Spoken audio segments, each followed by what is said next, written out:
Hi, praise God. ஆல் என் அன்பின் வாழ்த்துக்கள். என் ஆண்டவரும் ரட்சகரும் மீட்பருமாக இயேசு கிறிஸ்துவின் நாமத்தில் மீண்டும் உங்களை சந்திப்பது நான் மிகவும் மகிழ்ச்சி அடைகிறேன். என் அன்பு ரட்சகர் உங்களை அளவில்லாமல் ஆசீர்வதிப்பாராக. ஆமேன். இன்றைக்கு ஒரு முக்கியமான சத்திய வார்த்தை உங்களுக்கு நான் பேச போற தயவுசெய்து கவனிங்க.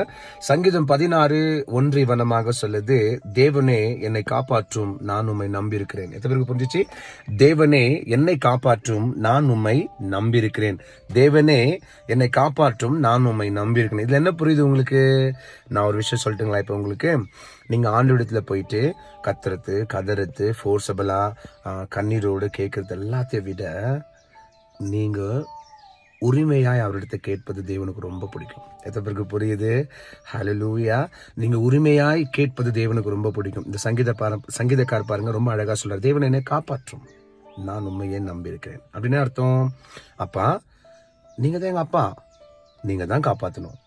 அந்த உரிமையை நீங்க எனக்கு கொடுத்துருக்கிறீங்க. எத்தனை பேருக்கு புரியுது? பிள்ளை என்ற உரிமையை நீங்க எனக்கு கொடுத்தபடினால நான் உங்களை மட்டும் தான் கேட்பேன். நான் தவறிட்டேன், நான் கீழே விழுந்துட்டேன், அநேக பாடுகளை நான் இருக்கிறேன், அநேக வேதனைகள் இருக்கிறேன். ஆனா நீங்க மட்டும் தான் என்னை காப்பாற்றணும். ஏன் தெரியுமா? நான் உங்களை தான் நம்பி இருக்கிறேன். எத்தனை பேருக்கு புரியுது? தேவனிடத்துல நீங்க உரிமையாய் வாழ்வது தேவனுக்கு ரொம்ப பிடிக்கும். தேவனிடத்துல நீங்க உரிமையாய் கேட்பது தேவனுக்கு ரொம்ப பிடிக்கும். கர்த்தராக இயேசு கிறிஸ்துவுக்கு நீங்க உரிமையாய் இருப்பது ரொம்ப விரும்புகிறார். அவர் அநேக ஜனங்கள் வந்து அவருடைய காலை பிடிச்சாங்க, அவரை கட்டி பிடிச்சாங்க, அவருக்கு முத்தம் கொடுத்தாங்க, அவருக்கு தைலம் தடவினாங்க, அநேக காரியங்களை செய்தாங்க. எல்லாம் அதுக்கு தெரியுமா? ஒரு உரிமை. அந்த உரிமையை கர்த்தர் எல்லாருக்கும் கொடுத்தார்.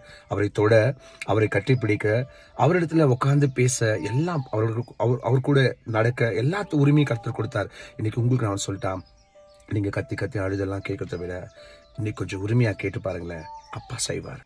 நான் இன்றைக்கு கூட உங்களுக்கு சொல்றேன், நீங்க அப்பா கிட்ட அப்படி இப்படி கஷ்டப்பட்டு வேதனைப்பட்டுலாம் கேட்கறத விட கொஞ்சம் உரிமையா கேளுங்க. அப்பா நான் தப்பு பண்ணிட்டேன், சரி என்னை மன்னிச்சிடுங்க, ஆனா நீங்க தானே காப்பாற்றணும். காரணம் நான் உங்களை நம்பி இருக்கிறேன் சுவாமி.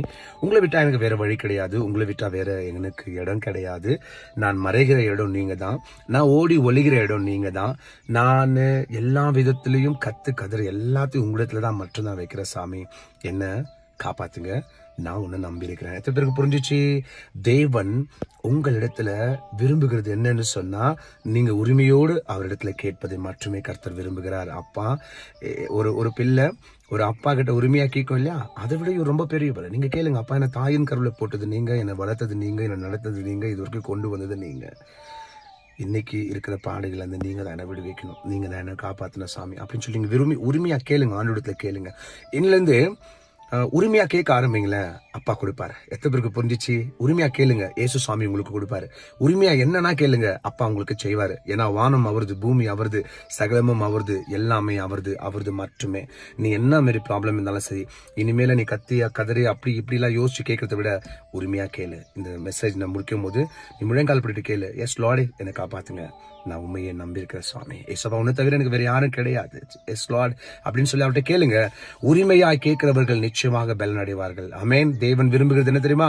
உங்களை நீங்க காயப்படுத்திக்கிறதோ, உங்களை நீங்க வேதனைப்படுத்திக்கிறதோ அல்ல, உரிமையா கேளுங்க. சங்கீதக்காரர் கேட்ட மாதிரி, என்னை காப்பாத்துங்க, நான் உங்களை நம்பி இருக்கிறேன். எத்தனை பேருக்கு புரிஞ்சிச்சு? ஆமென். வாங்க ஜெபிக்கலாம். பரலோக பிதாவே, என் ஆண்டவராக இயேசுவே, சர்வ வல்லவரே, உன்னாம மகிமைப்பட்டும். அருமையான வார்த்தை கொடுத்ததுக்கு நன்றி. எஸ் லார்ட், நீர் உரிமையாய் எங்களிடத்துல இருக்கிறீங்க, நாங்களும் இடத்துல உரிமையா இருக்க நீங்க எதிர்பார்க்கிறீங்க. உங்க நாம மகிமைப்பட்டும். ஏசு கிறிஸ்துவின் நாமத்தில் ஜெபிக்கிறேன் பிதாவே, ஆமென். என் ஆத்துமாவே கர்த்தரை ஸ்தோத்ரி, என் முழு உள்ளமே பரிசுத்த நாமத்தை ஸ்தோத்ரி. என் ஆத்துமாவே கர்த்தரை ஸ்தோத்ரி, கர்த்தர் செய்த சகல உபகாரங்களை வாழ்நாள் முழுவதும் மறவாமல் இருப்பாயாக. ஆமென். God bless you. நண்பு பிள்ளைகளே, ரொம்ப உங்களை நோக்கு அடிச்சுக்கிட்டு கத்தின கேட்காதீங்க, கொஞ்சம் உரிமையா கேளுங்க. ஏன்னா நீங்க உரிமையா கேட்டா அப்பா மனம் இருங்கிறவராக இருக்கிறார். Yes Lord. ஆமென். மீண்டும் நாளைக்கு சந்திக்கலாம். அதுவரை தேவனாகிய கர்த்தர் உங்களோடு கூட இருப்பாராக. நாளைக்கு மிகப்பெரிய ஜெயங்களாக தேவன் வார்த்தை கொடுப்பாராக. ஆமென். ஜீசஸ்.